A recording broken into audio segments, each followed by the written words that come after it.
Good morning, students. How are you all? I hope you all have given the test.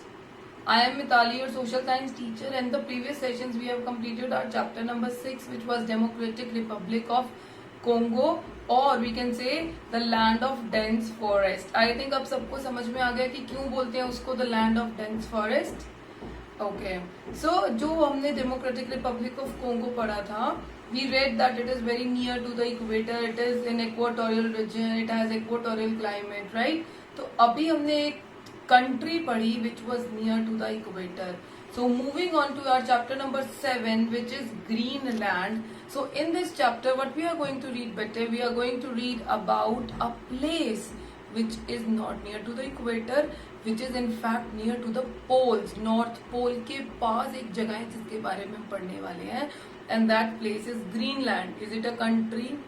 Is it a continent? No. We are going to study about an Iceland today. So उसके लिए आपको सबसे पहले जो चीज समझनी है वो ये हमको पता है कि जो पोल्स है that is in frigid zone. Frigid zone क्यों बोलते हैं? क्योंकि वहां पे बहुत ज्यादा ठंड होती है, सन की लाइट जो है वो एक्सट्रीमली स्लांटिंग जाती है, वहां पर साल में all the days it's covered with snow, right? So first thing you need to understand is जैसे वो इक्वाटोरियल रीजन था, so this is polar region. Polar region that means which is near to the poles. So today we are going to study about Greenland, which is near to the poles. I am going to show you one picture. आपको समझ में आ जाएगा कि Greenland कितना पास है poles के. So here in this picture you can see that this is my north pole. If you are able to see कि ये हमारा अर्थ है, उसका ये नॉर्थ पोल है, and see this is near to the pole. कितना close है ये पोल से. That means the region that is above the Arctic region and between the North Pole, this is my polar region and it lies in the polar region. So I'm reading from your book, bete. We are starting with the paragraph which is written inside the box, page number 35 in your book. So when you will see this video, no one will see the video actually, everyone will open the book side by. So the area between the Arctic region and the North Pole and the Antarctic region and South Pole is called polar region. That means the area which is near to the poles it calls polar region. The region lies in frigid zone, और वो कहाँ पर होता है? हमारे frigid zone में. So now we are going to study about the location of Greenland. Greenland is the largest island in the world. So आपको दिख ही रहा है बेटे, देखो कितना बड़ा है, and this is the one island. So it is clear that it is the biggest island in the world. It lies between the North Pole. This is the North Pole, the plus sign that you can see. It lies between the North Pole and the Arctic Circle. So here you can see that this is the Arctic Circle. So it is between the Arctic Circle. Like most of the part is between the Arctic Circle and the North Pole. To the northeast of Canada. So this is the Canada, and this is northeast of Canada. It is a part of Denmark. जैसे बेटे हमने पढ़ा था, जैसे हम लोगों ने पढ़ा था that Democratic Republic of Congo is a country in Africa. So ma'am ये जो ग्रीनलैंड है ये किसका पार्ट है? Is it a part of Canada or what? So it is the part of Denmark. It is a part of Denmark. It is written also in your book. The capital of Greenland. The capital of Greenland you can see here also, and you can see inside your book also. The capital of Greenland is Nuuk. N-U-U-K. That is Nuuk. Greenland is separated from the northern islands of Canada by the Baffin Bay and Davis Strait. So this is very important. ये जो Greenland है ये Canada से कैसे separate होता है? ये Canada से ऐसे सेपरेट होता है. दिस इज बफिन बे, जो दो प्लेसेस के बीच में बहुत छोटी सी जगह हो जहाँ पे पानी हो, that is called a bay, और हिंदी में खाड़ी बोलते हैं इसे. So that is Baffin Bay and Davis Strait. So ये दोनों हैं जो कनाडा को और ग्रीनलैंड को एक दूसरे से सेपरेट करती हैं. सो अब ग्रीनलैंड की जो बाउंड्री है, there is no land. So Greenland जो अपनी बाउंड्री शेयर करेगा वो किसके साथ करेगा? सी ओशंस के साथ. So Greenland shares its boundary with Atlantic Ocean in the southeast.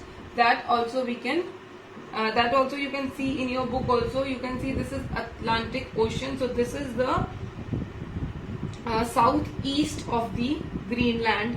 Also the Greenland Sea. Here you can see this is the Greenland Sea in the east, and the Arctic Ocean. This is complete Arctic Ocean जो पोल के पास है, तो this is Arctic Ocean. So here in the north it has Arctic Ocean, and in the west what it has Baffin Bay and Davis Strait. So Atlantic Ocean, Greenland Sea, Arctic Ocean, Baffin Bay and Davis Strait. So these are the sea or oceans or bay with which the Greenland share its boundary.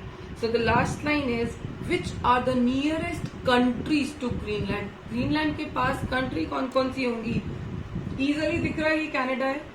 So सबसे पहले क्या होगा? Canada is the nearest. और उसके बाद this Iceland. If you are able to see कि आसपास देखो कहीं कुछ भी नहीं दिख रहा है, हमको सिर्फ ये दिख रहा है और ये दिख रहा है. So Iceland and Canada are the nearest country to the Greenland. So the next topic is the climate of Greenland. अब बेटे ये समझ में आ गया कि ग्रीनलैंड है कहाँ. ग्रीनलैंड कहाँ है? पोलर रीजन में. पोलर रीजन में क्या होता है? फ्रेजिड जोन. फ्रेजिड जोन क्यों? बिकॉज सन की एक्सट्रीमली स्लैंटिंग रेज आती है, तो वहां पर क्या होगा? ठंड. तो कैसा क्लाइमेट होगा? That we will read from your book, page number 36. So let's start from your book, bete. Greenland experiences an extremely cold climate throughout the year. जो हमारा ग्रीनलैंड है वहां पे कैसा क्लाइमेट होता है? Extremely cold climate through out the year. More than 80% of the island is covered with thick ice. मतलब जो 80% है ना आइलैंड का, वो हमेशा हमेशा आइस से कवर्ड रहता है.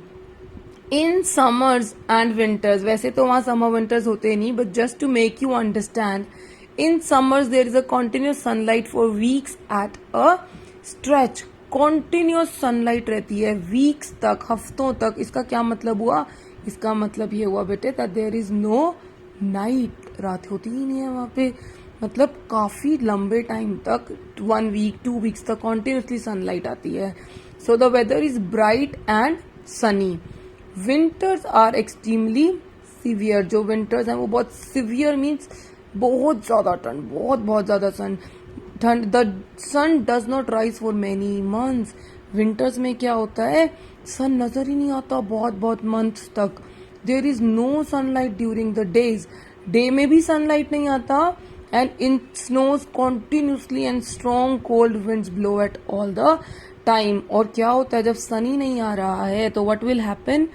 That it snow continuously snowfall होता रहता है और ठंडी ऐसी चिल्ड हवाएं चलती रहती हैं. So, in summers, when the snow melts, large block of melted ice often break away from the glaciers. Glaciers क्या होते हैं बेटे? जो माउंटेन्स के पीक के ऊपर जो इकट्ठी हो जाती है ना बर्फ, that are called glaciers. अब होता क्या है, जब समर्स में सनलाइट पड़ी, जब उनपे सनलाइट पड़ती है तो वो पिघलने स्टार्ट होते हैं. जब पिघलेंगे तो हो सकता है कुछ एक पार्ट टूट जाए उसमें से. तो जो पार्ट टूट जाता है वो पार्ट नीचे की तरफ गिरता है. कहाँ? चारों तरफ तो ओशंस हैं, तो वो जाके गिरेगा ओशंस में. और जो पार्ट गिरता है that is known as iceberg. Iceberg क्या होता है? That part that the big part of glacier that slips into the ocean. They are not visible due to thick fog. इतनी ज्यादा fog होती है वहां पे कि वो दिखाई नहीं देते. और the icebergs can cause danger to the ships passing through that region. उस एरिया में से जो भी शिप जाएगी उसको वो नुकसान पहुंचा सकते हैं. That can cause danger to that ship.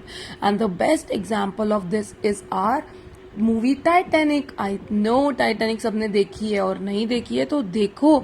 You will get to know कि ग्लेशियर्स क्या होते हैं और आइसबर्ग्स क्या होते हैं. एक बहुत बड़ा जहाज था टाइटैनिक नाम का, किससे टकरा गया था? आइसबर्ग से टकरा गया था और टूट गया था बीच में से पूरा. And you know why these icebergs are so dangerous? उसका भी एक रीजन है. देखो, there is the ocean. Ocean में ना नीचे की टाइप जगह तो ये इतने ज्यादा होते हैं और ऊपर बिल्कुल थोड़े से होते हैं. यू विल सी कि ऊपर ऐसे लगेगा आपको कि बहुत थोड़ी सी छोटी सी बर्फ का टुकड़ा है, बट अंदर ये इतने डीप होते हैं, बहुत बड़े बड़े पार्ट्स होते हैं. तो this is about the climate. So read till here.